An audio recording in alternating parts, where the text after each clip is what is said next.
هێرشی سوپای پاسداران بۆ سەر ئیسرائیل شەرمەزارکردنی شەرخوازی هەردوو لە نیوەشەوی شەممە 13 ئاڤریلی 2024 بەرامبەر بە 26 خاکەلێەوەی 1403 هەتاوی سوپای پاسدارانی کۆماری ئیسلامی ئێران بە موشک و فڕۆکەی بێفڕۆکەوان هێرشی کردە سەر ئیسرائیل.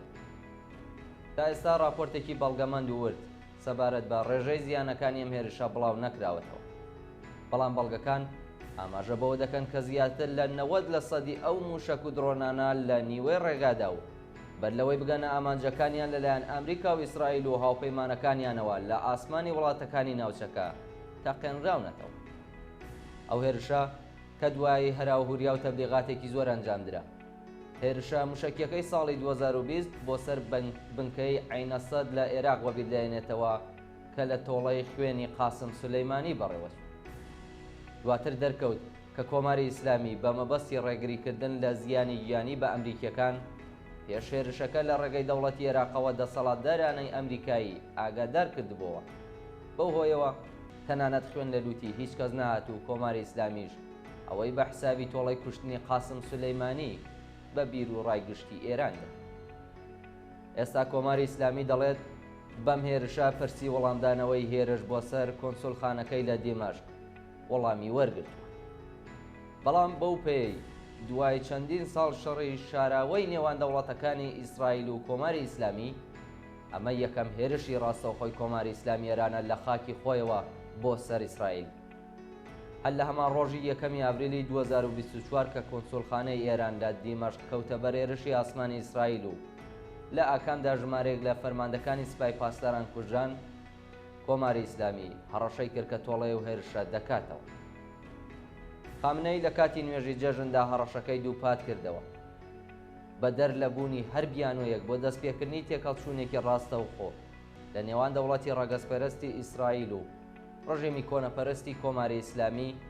بەڵگەکان ئاماژە بەوە دەکەن کە ئەگەر خەڵکی هەردوو وڵات و کۆمەڵگەی نێودەوڵەتی بربەستێک لە بەرامبەر ئەو شەرخوازیانەدا پێک نەهێنن، هەردوو لانەکانی ئەم ململانەیە بە زۆر هۆکاری بابەتی پۆتانسیێلی ئەوەیان هەیە کە شەڕێکی خوێناوی لە ناوچەکەدا هەڵگرسێنن.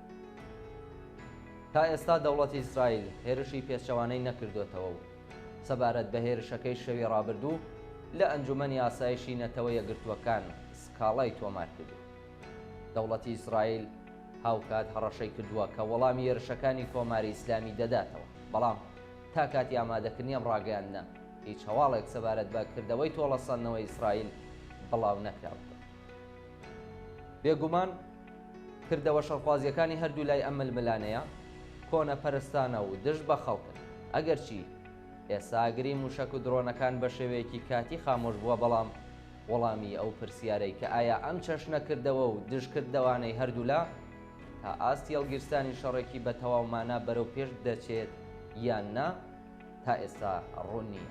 بەڵام هێشتا ئەگەری بەردەوامبوونی هێرشەکانی هەردوولا لە دژی یەکتر لە ئارادایە و بە زۆر هۆکاری بابەتی پێویستە سێبەری مەترسی شەڕ لەسەر دانیشتوانی ڕۆژهەڵاتی ناوەڕاست بە جددی وەرگیرێت.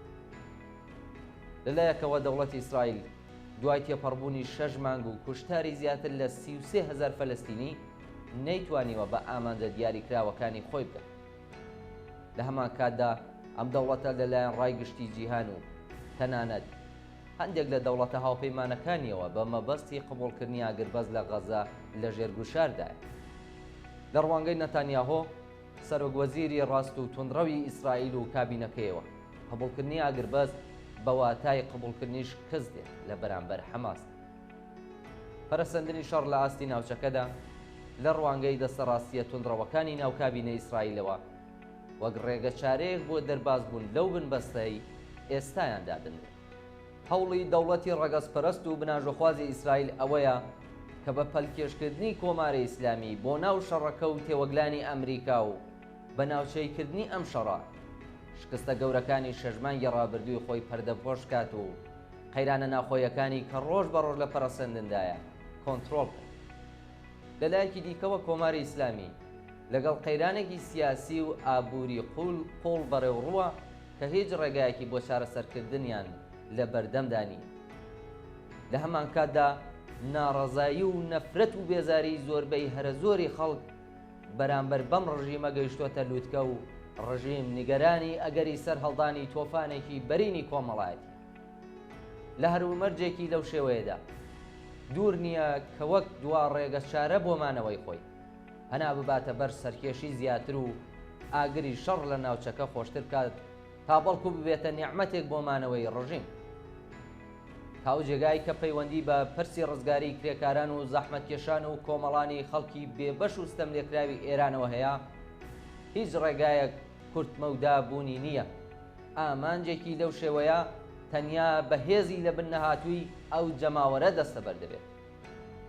ئەوانەی کە هیوایان بە شەڕی نێوان ئیسرائیل و ئەمریکا لە دژی کۆماری ئیسلامیەوە بەستوەتەوە، لە ڕاستیدا لە ئاکامی شۆڕشی ڕزگاری بەخشی سبەی ڕۆژ زۆرتر نیگەرانن تا لە بارودۆخی ئێستا و بە شێوەیەکی فریودەرانە بەڵێنی سەرکەوتنی ئاسان دەدەن لە ڕێگەی دەستێوەردانە دەرەکیەکان.